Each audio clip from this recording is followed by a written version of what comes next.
অনেক লোক আছে দেখবেন কর্মচারীর বেতন দেওয়ার খবর নেই, উনি বাইতুল্লাহ ইতিকাফ করতে গেছেন, আছে না নাই?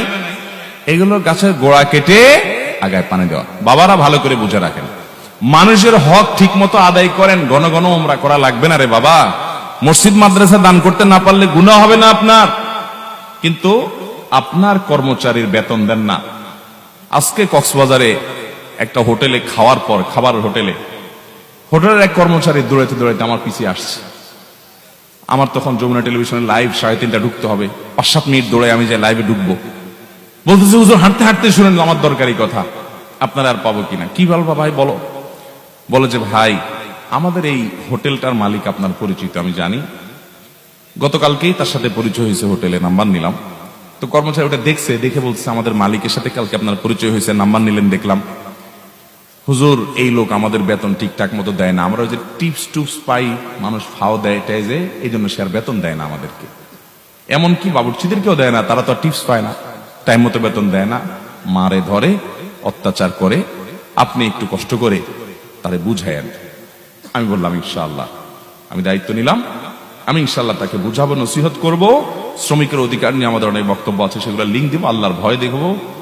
আমি এই ভদ্রলোককে কাছে পেয়ে তাকে একেবারে বুকে হাত দিয়ে আমি চেষ্টা করছি বুঝানোর। ভাই সব থেকে যাবে, আজকে মরে গেলে মাটির নিচে আপনাকে পুঁতে আসবে ভাই, ওই কর্মগুলো চলে যাবে যেগুলো নিয়ে যাচ্ছে। বাবারা, ভাইয়েরা, মানুষের হক আদায় করেন, খুব বেশি দান দক্ষিণা না করলেও চলবে। অনেক লোক আছে দেখবেন ইয়া দান করে, হুজুরদেরকে হাদিয়া তোফা খাওয়ায়া দাওয়ায়া, হুজুররাও নারায় তাকবীর সুবহানাল্লাহ মাশাআল্লাহ আলহামদুলিল্লাহ মারহাবা পড়তে পড়তে মুখে ফেনা তুলে ফেলে। কিন্তু মানুষের হক নষ্ট করলে আমার মতো মৌলবী কেন, ওই মক্কা মদিনার ইমাম সাহেবদেরকে আনাই আর সবাই দিয়ে নারা তাকবীর বলাবেন, 2 পয়সার কোনো ফায়দা হবে না। কথা কি বুঝাতে পারছি?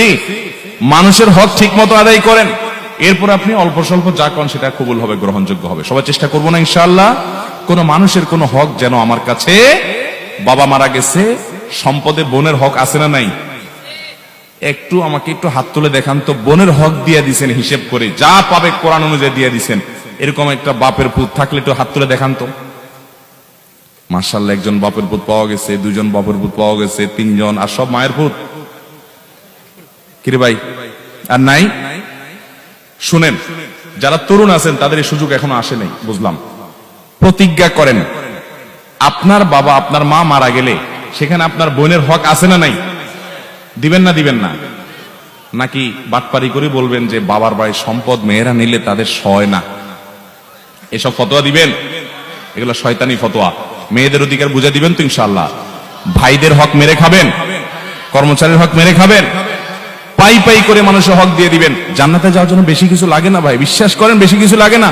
ইমানটা ঠিক রাখেন, 5 ওয়াক্ত নামাজটা সুন্দর করে পড়েন, বড় বড় কবিরা গুনাহগুলো থেকে বেঁচে থাকেন, কোন মানুষের হক নষ্ট করবেন না, টাকা পয়সা নষ্ট করবে, হক নষ্ট করবেন না, আচরণ খারাপ করবেন না, মানুষের দুর্ব্যবহার করবেন না, আত্মীয়স্বজনের সম্পর্ক বজায় রাখবেন।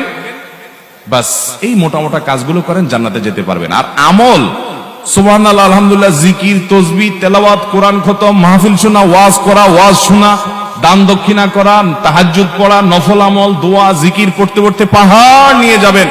মানুষের হক নষ্ট করছেন, এই সমস্ত আমল আপনার থেকে নিয়ে নেওয়া হবে কিয়ামতের দিন। নবী সাল্লাল্লাহু আলাইহি ওয়াসাল্লাম বলেছেন ভিখারি হয়ে যাবেন আপনি, কারণ যে মানুষের হকের জন্য সওয়াব দিতে দিতে আপনি খালি হাতে জাহান্নামে যেতে হবে।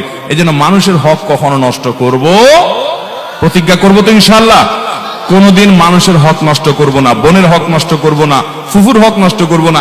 আপনার বাপ চাচারা আপনার ফুফুর হক দেয় নাই, এরকম অনেকে আছেন না? নেই? ওই সম্পদ বংশ পরম্পরায় আপনার ভাগে আসছে, কিন্তু আপনি জানেন আপনার ফুফুর হক দেয় নাই। আপনার দাদার সম্পদে আপনার ফুফুর হক ছিল কি ছিল না? আপনার দাদির জমি জমা থাকলে সেখানে আপনার ফুফুদের ভাগ ছিল কি ছিল না? বাপ চাচারা দেয় নাই, বোনদেরকে 2-4 বেলা খাওয়ায়া, 2-4টা শাড়ি কিনে দিয়া, পাম্পট্টি দিয়া টিয়া, তো এখন বোন তোমরা নিলে তো এগুলো নেওয়া লাগে, আমরা তো বাপের জন্য অনেক খরচ করেছেন, তোমরা কি বলো? তো বেচারীরা শর্মে পড়ে বলে, না থাক ভাই, আরে কিছু লাগবে না, থাক, আমাদের কোনো দাবি নাই, আর কিছু নচাই। আছে না নাই? এই বাটপারি করে ফুফুদের হক, বোনদের হক মারবো না, কর্মচারীর হক মারবো না, কোনো মানুষের হক মারবো না, প্রতিজ্ঞা করবো তো ইনশাআল্লাহ। আল্লাহ আমাদের সবাইকে খাঁটি মুসলমান হয়ে দুনিয়া থেকে যাওয়ার তৌফিক দান করুন, নেককার মুসলমান হয়ে দুনিয়া থেকে যাওয়ার তৌফিক দান করুন। জাযাকুমুল্লাহু খায়রা ওয়া আখিরু দাওয়ানা আনিল হামদুলিল্লাহি রাব্বিল আলামিন।